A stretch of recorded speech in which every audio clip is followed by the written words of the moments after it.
জিনুপদ্র বাচ্চাদের মধ্যে এমন এমন ডিস্টার্ব শুনলো অবাক করার মতো। নাহিদ ভাইকে আমরা সবাই চিনি, আমাদের এই যে এখানকার বিল্ডিং এর স্ট্রাকচারাল ইঞ্জিনিয়ার উনি, আপনারা অনেকে চিনেন। তো নাহিদ ভাই বলতেছিলেন যে কোভিড-19 সময় বলছিলেন, বলেন যে ভাবির কথা বলে যে কোমড়া কেটে ফালি করে রাখছে এক পাশে, একটা আরেকটা কাটতেছে, কাটার পরে দেখে যেটা নেই। নাহিদ ভাই এখন বেঁচে আছে, জিজ্ঞাসা করতে পারেন।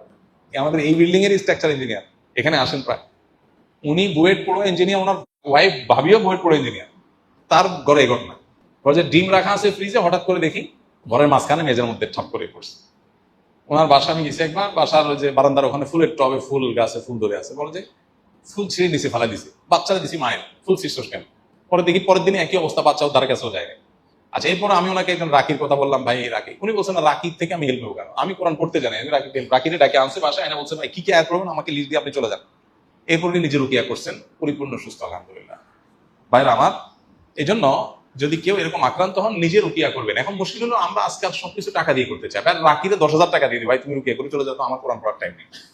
আল্লাহর ঠেকা পড়ে না এই লোককে সেবা দেওয়া, আল্লাহর ঠেকা পড়ে নাই যে আল্লাহর কালাম দিয়ে আপনাকে অলৌকিকত্ব দিয়ে আল্লাহ আপনাকে সেবা করবেন, আল্লাহ ঠেকা পড়ে নাই।